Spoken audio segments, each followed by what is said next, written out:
My name is Farnham, and I was 29 years old when my boyfriend walked into the living room on a Thursday evening and told me he was going on a date with his ex-girlfriend for closure. I was at my desk running models for work when the words landed like a quiet insult disguised as maturity. He said it casually, like he was announcing a dentist appointment. He even smiled like he expected me to nod and praise him for emotional growth. Don't overreact, he added immediately, the way people do when they know they're crossing a line and want you to carry the burden of staying calm for them. His ex-girlfriend's name was Megan. They dated in college for 3 years before they grew apart, which is what he always said when he wanted the ending to sound clean. Her photos still lived in a drawer he thought I didn't know about, the kind of drawer people keep for nostalgia, not closure. And she'd moved back to town 3 weeks ago. I only knew because he told me, too casually, like it didn't matter. Weird news, he'd said, leaning against the kitchen counter. Megan's back. He'd tried to sound neutral. He wasn't. A date, I repeated, keeping my voice level, because the word mattered. He corrected me immediately, like he could edit the disrespect by changing the label. Coffee, he said, as if the beverage made it innocent. She reached out, said she needs closure. I think I do too. He was already defensive when he said it. Arms crossed, jaw set. This wasn't a discussion. This was a notification. He had made the decision and was daring me to object so he could call me controlling. I looked at him for a moment longer than was comfortable, and I could almost see what he expected. A fight, a plea, tears, an ultimatum, something loud enough to prove to himself that he was the reasonable one and I was the emotional problem. He wanted me to react so he could justify what he was about to do. Instead, I nodded slowly and closed my laptop like the conversation had already ended. Get all the closure you need, I said. He blinked, thrown off by the calm. So you're okay with it? He asked carefully, like he was stepping onto thin ice and trying to test whether it would crack. I'm okay with you doing what you think you need to do, I said, keeping my tone light, even kind. I watched his shoulders loosen. Relief crossed his face like he'd just been handed permission he didn't deserve. He thought that settled it. It did, just not the way he imagined. We'd been together for 2 years. We met at a mutual friend's party. He was the charming one who made everyone laugh. I was the one who showed up late because work ran over and still managed to get pulled into a corner conversation that lasted 3 hours. 8 months ago, we moved into a 2-bedroom apartment downtown, $18.50 a month, split down the middle. I worked remotely with a stable income. He had his job and his routines and a habit of making everything sound reasonable when it benefited him. We built a life that looked solid on paper. Hardwood floors, a kitchen where we cooked on Sundays, a couch where we watched entire series and weekend marathons, a second bedroom turned into his workspace. For a while, it felt like we were building something real. But signs always show up before the moment you can't ignore them. Small at first. He started mentioning Megan casually. Megan loved this restaurant. Megan used to do this thing. I told myself it was normal. Everyone has history. Then 3 weeks ago, when Megan moved back, his behavior shifted in ways that were subtle enough to deny, but obvious enough to feel. More texting. Phone angled away when I walked past. Not hiding exactly, just not sharing. I noticed patterns. Frequency increases mean something. Changes in behavior signal intent. Tuesday night, I asked him directly if he'd been talking to Megan. He told me they were just catching up, that it had been years, that we were adults. When I said I was just noticing the pattern, he got defensive immediately and asked if I was going to be that kind of girlfriend. Jealous and insecure. I wasn't jealous, I was observant. There's a difference, but I dropped it because fighting would only give him what he wanted. Proof that I was emotional and he was logical. Thursday evening, he stood there and called it closure, but closure doesn't require a date. Closure doesn't require coffee at 6 p.m. on a Friday night, when you could send a text or make a call in daylight like a normal person. Closure doesn't need atmosphere, privacy, anticipation, or the small excitement I saw in his eyes when he said her name. This wasn't about closing a chapter. This was about reopening a door and seeing what still lived behind it, while keeping me as the safe option waiting at home. Some people respond to that with drama. I didn't. I smiled. I told him to take his time. And that night, while he slept like a man who thought he'd gotten away with something, I stayed awake in the dark, staring at the ceiling, realizing one simple truth. I wasn't going to be anyone's backup plan. I didn't sleep much, but I didn't spiral either.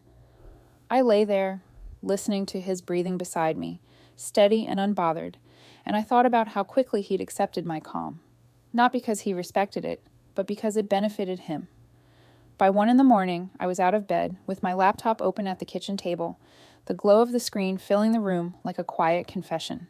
I wasn't building a revenge plan. I was building an exit plan. Clean, legal, final. Our lease was standard. Section 7, Clause 3, either party could terminate with 30 days written notice. I remembered that because I always read things before I signed them. I pulled up the moving company we used when we moved in. Next day, availability. 3-man crew. An estimate that looked expensive until I compared it to the cost of staying. I bookmarked the page. Then I pulled up apartment listings. I already had a few saved, not because I planned to leave him, but because I liked knowing my options. A studio on the 7th floor, $1,200 a month, available immediately. I sent an inquiry. By 3 a.m., I had an email confirming a viewing for later that afternoon. Friday morning, he woke up cheerful, like Thursday night had been settled and filed away. He made coffee, asked if I wanted eggs. I said yes. We ate breakfast like nothing had changed. He talked about his day, about work, about how he was tired. I nodded, answered when spoken to, watched the way he avoided saying Megan's name again, like it was too precious to waste on casual conversation. Halfway through, he glanced up and asked, "You're really okay with tonight?" He was searching my face the way someone checks the weather, not for concern, but for permission. I smiled lightly. "I told you to get all the closure you need," I said. He relaxed like a man who thought he'd won. After he left for his office, I called the moving company. I booked them for Friday evening, a start time that gave me enough space to move quickly, but not enough for hesitation. I called the landlord next, told him I needed to terminate my half of the lease. He sounded surprised, asked if everything was okay. "Everything's fine," I said. "I just need a change." He confirmed the paperwork and told me to send my notice in writing. I did it immediately, email and certified letter request queued, because I wanted no gray areas. That afternoon, I toured the studio. Small but bright, clean lines, no shared history lingering in corners, a view of downtown that made the city look distant instead of suffocating.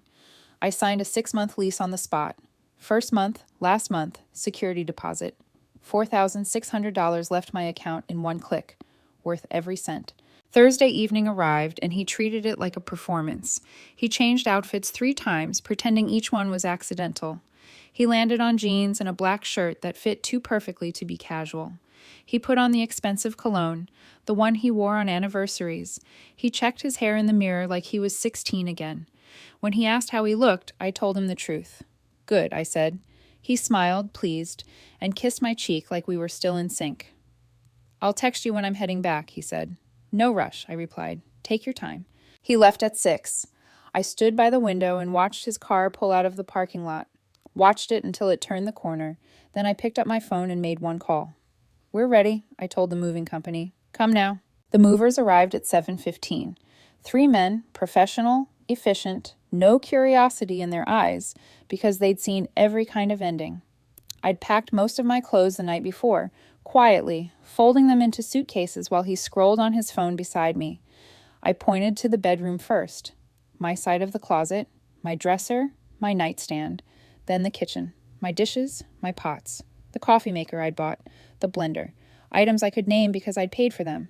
Then the living room, my desk, chair, computer setup, the television I purchased before we moved in, the bookshelf I assembled, my books, my records, my speakers, the bathroom, my towels, toiletries, gym bag, everything that belonged to me by history and by receipt. They moved fast. 40 minutes and the bedroom looked like a room that had never belonged to 2 people. At 8:45, they loaded the last box. I did a final walkthrough. The apartment didn't look empty, but it looked wrong, like someone erased half a sentence and expected the meaning to stay intact. His furniture remained, his framed prints, his shoes by the door, but the spaces where my life had been were loud. I stood in the kitchen and wrote the note on printer paper in clean pen strokes, 5 words. "Consider this the final page." I left it on the counter where he'd see it the second he walked in. I weighed it down with my copy of the apartment keys. Then I walked out without looking back. From the parking lot, I called the landlord again. "Keys are on the counter," I said. 30-day notice was filed. I'll cover my half through the month. He confirmed, asked again if everything was okay.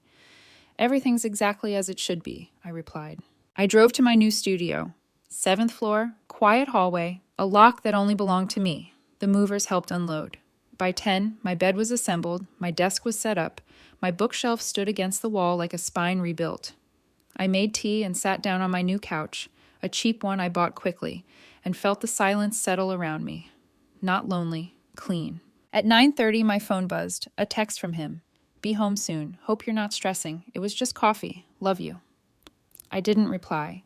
I was too busy opening a box labeled books and placing my favorite ones on the shelf in order, as if the world made sense again. At 10:15, another text. Almost home. Want me to grab food? Then at 10:45, I'm here. Where's your car? At 10:50, why is half the apartment empty? At 10:53, where are you? I turned my phone to silent, sipped my tea, and watched the city lights flicker outside my window like distant signals I no longer needed to answer. The messages came in waves after that, each one louder than the last. At 10:57, he texted, "This isn't funny. Call me." At 11:03, "Did you take your stuff?" Followed by a single word, "What?" At 11:11, a voicemail, his voice tight and confused, asking me to explain because he didn't understand what was happening. By 11:28, the tone shifted. "You're being childish. We can talk about this." At 11:45, another voicemail, anger now, telling me you don't just leave without talking, asking what is wrong with me. At 12:16 a.m., a new angle. "I get it. You're mad, but this is insane." At 1:32, the crack finally showed. "Please, just tell me where you are." At 2:16, the apology arrived, rushed and panicked. "I'm sorry. Okay, I'm sorry. Just come back." I didn't respond to any of it. I didn't block him yet either. I let the messages pile up because they told a clearer story than anything I could say. Confusion to control, control to blame, blame to desperation. Each one a data point, each one proof of what he expected. That I'd still be there when he came home. That don't overreact meant I didn't have the right to react at all. Friday morning, the calls started coming from other people. The first was Jenna, one of his friends, someone I'd always gotten along with. She sounded careful, like she was walking through broken glass. "He called me crying," she said. "He says you moved out without warning." What happened? I asked her a simple question in return. Did he mention the date with his ex-girlfriend? There was silence on the line, long enough to matter. "No," she said finally. "He didn't mention that part." I sent her the screenshot. His text from Wednesday. "Going to meet Megan for closure tomorrow. Don't overreact." Another pause. "Oh," she said quietly. "Yeah, he didn't tell it like that." "He rarely does," I replied. 2 hours later, Marcus called. He didn't ease into it. "He's blowing up the group chat," he said, "saying you abandoned him. Emma's defending him. Thought you should know." "Abandoned," I repeated, tasting the word. "Interesting choice." Marcus exhaled. "Why did you leave?" I sent him the same screenshot. He didn't hesitate. "That's not an old friend," he said. "That's a date." He literally called it a date. "Exactly," I said. "You did the right thing," Marcus replied. I didn't argue with that. By Friday afternoon, 3 more friends reached out. Each time, the pattern repeated. Shock, then understanding. Each time, I shared the same evidence and nothing else. I wasn't campaigning. I wasn't asking anyone to pick sides. I was letting the truth do what it always does when it's simple and documented. It spread on its own. His attempts escalated. Calls from unknown numbers, his sister's phone, his parents' landline. I blocked each one after the first ring. On Saturday, his best friend Emma texted me. "Can we talk?" she asked. "If you want," I replied. She called immediately, breathless, saying he was a mess, that the thing with Megan didn't go anywhere, that Megan was seeing someone else, that he realized he'd made a mistake. "That's unfortunate," I said. Emma pushed. "He wants to apologize." "He can," I replied, "but I'm not coming back." "Why?" she asked, incredulous. "Everyone makes mistakes." I kept my voice even. He didn't make a mistake. He made a choice. He chose to go on a date with his ex-girlfriend. He chose to tell me not to overreact. He chose to test whether I'd tolerate it. Those are decisions. Emma went quiet. Then she admitted what I'd already known. He'd been talking about Megan for weeks. She'd warned him it was a bad idea. He'd told her he needed to know if there were still feelings. "And now he knows," she said softly. "Yes," I replied. "Now he knows he made the wrong call." We hung up. I didn't hear from her again. By Sunday, his version had gone out first and collapsed just as fast. People compared notes. Someone shared the screenshot in the group chat. Another asked why he'd framed it as coffee when he called it a date. The narrative war ended not with shouting, but with receipts. He stopped calling as much after that. The anger burned out when it didn't get fuel. Late Sunday night, 2 weeks after I'd moved out, he texted from his own number. I hadn't blocked it because I wanted to see if he'd keep trying. "You didn't even fight for us," he wrote. I stared at that message for a long time. He wanted me to fight to compete with a ghost, to prove I cared more than my self-respect. He wanted a performance. I deleted the message and went to sleep. The truth didn't arrive all at once. It seeped in through side doors, whispered by people who weren't trying to be dramatic, just honest. By Monday morning, the tone around him had shifted. Not supportive, not hostile, just tired. People were done carrying a version of events that didn't line up. I didn't chase updates, but they found me anyway. A friend forwarded a message thread where someone asked him directly why he'd called it a date if it was just coffee. He didn't answer that question. He answered others. That silence said enough. Later that afternoon, I learned what actually happened on the so-called closure date. Megan hadn't been seeking a clean ending. She'd been checking a temperature. She was already seeing someone, something he hadn't mentioned to me, something he hadn't mentioned to most people. The coffee wasn't about healing or honesty. It was a validation lap. He wanted to know if he still mattered to her. He wanted to see if the past would look at him and smile. When it did, he walked home lighter, convinced he could keep both worlds intact.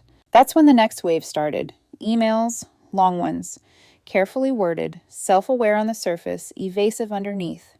He wrote about fear, about spiraling, about how he didn't realize how serious it would feel to me. He used phrases like poor judgment and miscommunication, the kind that turned choices into accidents. He asked if we could talk like adults. I didn't reply. I wasn't interested in translating his feelings into accountability for him. He tried a different angle after that. Property. An email with the subject line, "Items left behind." He claimed I'd abandoned my television and that he'd consulted someone who told him he could sell it if I didn't retrieve it within 7 days. I checked my moving manifest. Item 14, television, serial number listed, condition noted, signature from the crew, signature from the landlord when I dropped keys. I replied once, attached the document, highlighted the line, and wrote 2 sentences. All items removed as documented. If you're missing a television, review your inventory.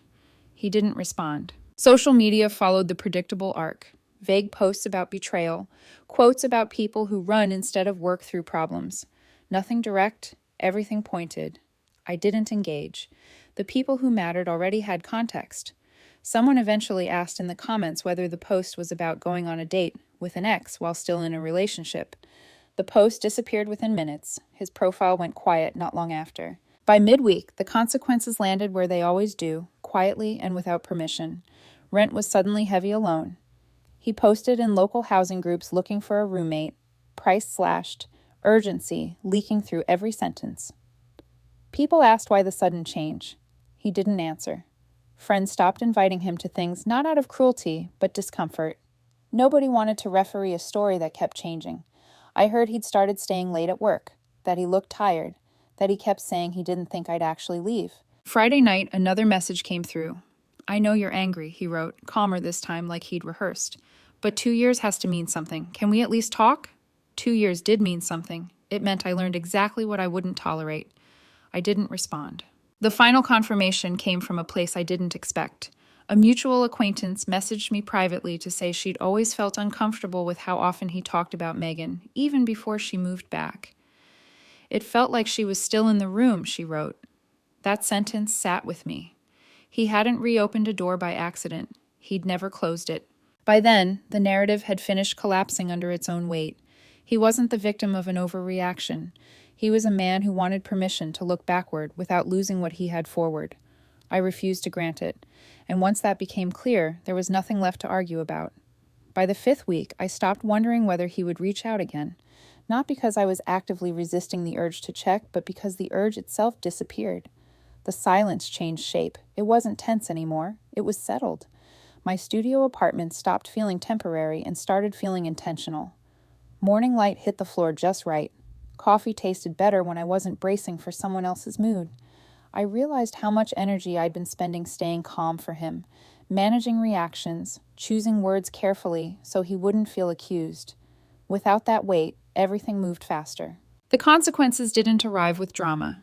They arrived through logistics, rent notices, awkward group chats, quiet withdrawals of support. People didn't announce they were done with his version of events. They just stopped participating. One friend told me he'd shown up to a dinner and spent the whole night explaining himself to people who weren't asking.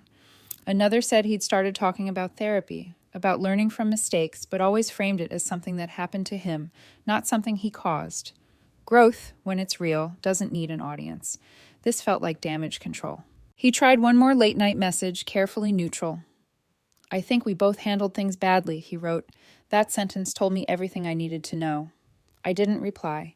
I wasn't interested in shared blame for a decision I didn't make. I archived the thread and moved on. Work changed too. My manager pulled me aside and told me my output had been exceptional the past month. Focused, clean. He asked if anything had shifted. I told him I made some personal changes. A week later, we talked about a promotion, more responsibility, a raise, a path that felt earned instead of reactive. I said yes without hesitation. Saying yes felt easier when I wasn't negotiating my worth at home. Friends filled the space naturally, not in a performative way, not like I was trying to prove I was fine, but because I finally had room. Dinners where no one was checking their phone mid-conversation. Long walks. Late nights that ended with laughter instead of tension. Someone asked if I was dating again. I said not seriously, and that was true. I wasn't trying to replace anything. I was letting myself exist without comparison. I heard through the same quiet channels that his situation had narrowed. He moved back in with a friend temporarily. The roommate search hadn't worked out. Megan stayed with the person she was already seeing. The validation he went looking for turned out to be brief and shallow. It didn't rebuild anything. It just made the gap more obvious. I didn't feel sorry for him. I didn't feel satisfied either. It wasn't my lesson to teach or enjoy. One evening, while unpacking the last box from the move, I found the note I'd written weeks earlier, the one I'd photographed before leaving it on the counter. Consider this the final page. I'd written it for him, but I understood now it was really for me, a reminder that endings don't need permission. They don't need closure ceremonies or mutual agreement. Sometimes they just need action. He wanted me to fight for us. What he really wanted was reassurance that he could look backward without losing what was in front of him. I refused that bargain, not because I was angry, but because I was clear. Clarity is what remains when emotion burns off. I didn't leave to punish him. I left to protect myself. And in doing that, everything else aligned the way it should have, all along. By the 7th week, the story no longer felt like something I was inside of. It felt like something I'd already walked past. I stopped checking my phone out of habit. I stopped bracing for another message that would try to pull me back into a conversation that had already ended. My apartment felt finished now, not just furnished, but lived in. My routines were mine. Mornings were quiet, evenings were steady. There was no tension humming under the surface, no wondering what mood I'd come home to, no calculating how much space I was allowed to take up without being called dramatic. I ran into someone from the old friend group at a grocery store one night. We talked politely, briefly. She mentioned him in passing, said he seemed different, more subdued. She asked if I ever thought about reaching out. I said no, and I surprised myself by how easily the word came out. It wasn't bitterness, it wasn't pride, it was simply true. A few weeks later, I started dating again, slowly, without urgency. Coffee dates, walks, conversations that didn't revolve around proving anything. One man asked me early on why my last relationship ended. I told him the truth in one sentence. He went on a date with his ex while we were together. He didn't flinch. He didn't ask for more detail. He just nodded and said that told him everything he needed to know. That was refreshing. I heard indirectly that he'd finally stopped talking about me, that he'd framed the breakup as something mutual now, something that just didn't work out. I didn't correct it.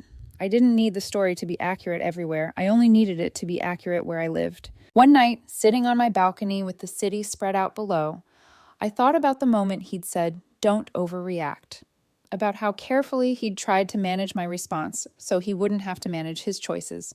I smiled then, not with satisfaction, but with recognition. I hadn't overreacted at all. I'd responded appropriately, decisively, and with respect for myself. He asked for closure. I gave it to him, not in a conversation, not in an argument, but in a moving truck, a set of keys on a counter, and 5 words written in pen. Consider this the final page. Some endings don't need noise. They don't need witnesses or apologies or last conversations that go in circles. Sometimes the cleanest ending is the one where you stop explaining yourself and start living as if you matter. I didn't win anything by leaving. I just refused to lose myself by staying. And that, I learned, is enough.